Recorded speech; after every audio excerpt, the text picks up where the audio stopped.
When you think about what makes a good team, many key aspects come to mind, such as teamwork, communication, compositions, and leadership. Some teams excel at one of those aspects, while other teams excel at multiple. The team we are going to be talking about today had all of those things and more.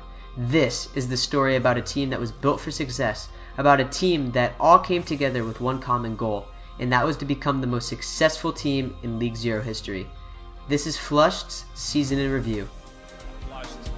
Dominant throughout the series, they are going to take the win and the championships here. So they'll be able to regroup and get at least another engagement in, but as we see Flush pushing in, the bomb comes up from Cyberson, takes up 3, but Plato gets 4 with his Death Blossom.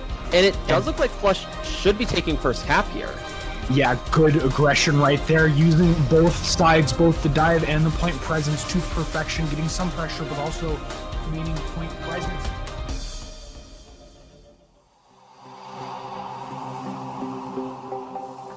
Flush preseason started with RedX being picked for manager, having been a captain in Season 0 and a staff member in Season 1.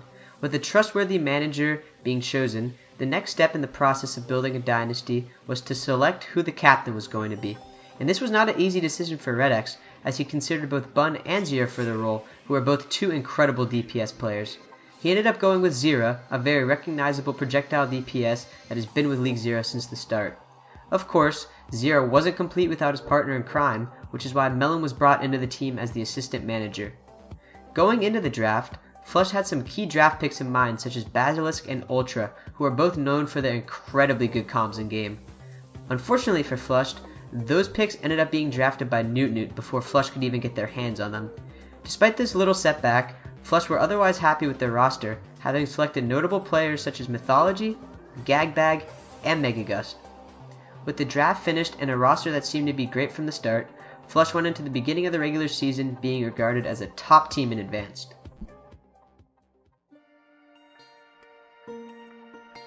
Going into the regular season, Flush started off hot with 2 particularly free wins against the struggling Hanamura Hotshots, who had to play Klein on DPS due to Glacial being at the NYXL homestand, and Goats Only, which was a team that was destined for mediocrity. Everything seemed to be running smoothly for the Flush squad, but that was until week 3, which is where the drama started to happen. This was mainly surrounding the Easy Clap match itself, where Melon, who wanted to go to Easy Clap, decided it was in his best interest to hard throw the game against Easy Clap, leading to a swift 3-0 loss for Flush, despite the matchup between those two powerhouse teams being hyped up greatly. After this game, the trading window opened, which is when Flush began to make some moves. This was firstly done by acquiring Basilisk and Ultra from Newt in a trade that involved Flush sending Megagust and Mythology away. The following game against Newt did not go well for Flush, as lack of synergy in scrim time accounted for a hefty 0-3 loss. Shortly after this, both Client and Swift were picked up from Hanamura Hotshots, which would end up in being the best move Flush made all of the season, as they managed to get their hands on both the extremely talented and handsome off-tank Client, also known as Eden. Despite these good pickups and trades, multiple members of the team such as Rev, Genie, Melon, Gagbag, Matt, Bubbles, and Early Bird all left the team. Needing a hit scan replacement for Melon, Basilisk brought in Plato, his friend from his college Overwatch team. Although the team was left close to the bare minimum for a short period of time, they managed to establish a starting lineup that was gaining more and more confidence after each scrim. Around this time, Corey was picked up as their mental health coach, helping the players out when they were feeling tilted or down.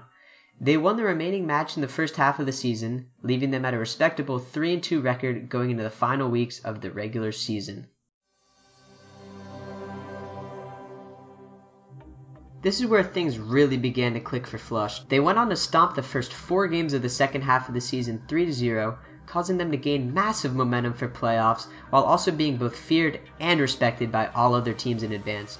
The last match of the regular season was against Easy Clap, who were arguably the only team who had a chance to beat Flush at this point in time. Despite the match being very close at some points, Flush managed to take the win against Easy Clap 3-1. Although the team's domination in the second half, they were unable to secure the top seed in the playoffs, which meant they would have to play in the quarterfinals instead of getting an automatic bye for the semis. This was when Jepic was brought into the team as assistant manager, who had previously managed Hungzhou Bark for a short period of time. RedX credits Jepic for helping him organize and manage scrims when he was unable to, which was a huge aid for Flush going into the playoffs. And with the brink of playoffs on the horizon, Flush was looking to speedrun their way all throughout the playoffs into the finals, as they were now officially regarded as the best team in advance due to their stellar performance against EasyClap in the final week of the regular season.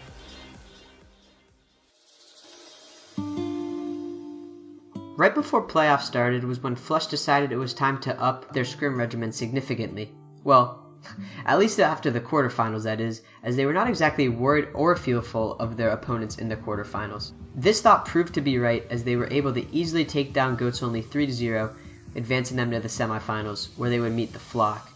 This was when Flush realized it was time to hit the drawing board with compositions, introducing now famous comps such as Bitchfield and Bangarang, thanks to the help of Flawless's Plat Game thoughts. They unleashed these compositions with relative success against Flock in the semifinals and were able to secure the 3-0 victory against them. This meant that they would be facing off against Newt in the League Zero Season 2 finals. And this was a surprise for Flush, as they were pretty sure they would be going against their rivals EasyClap, who were unexpectedly taken down in the semifinals by Newt.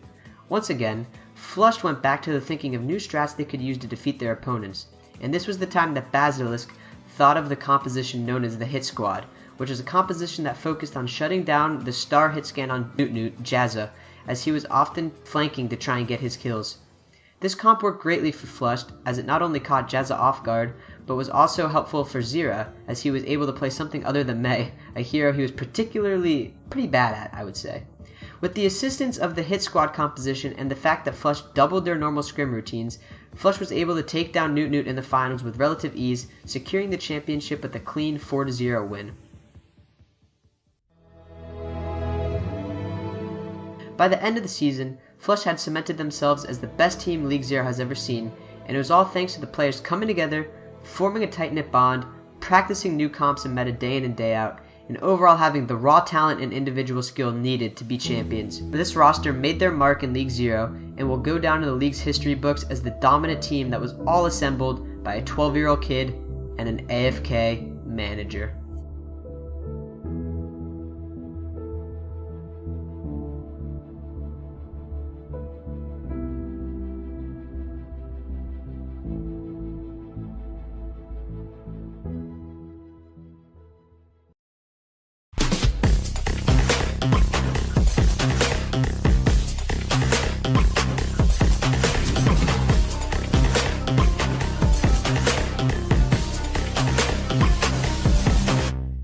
Second try, but the self-destruct will find Cammy out in just a bit of an awkward position. It looks like Biz is the person to go down. Both DPS from Triple B out of the equation now. They are a chew toy for the opposing team. Just like the supports, it hasn't ended. Catatrix and Excellent once again. Attack Visor doling out a lot of damage, but somebody's got to get on that point. Bulby has to use the jetpack jump just to be able to get it back into the objective.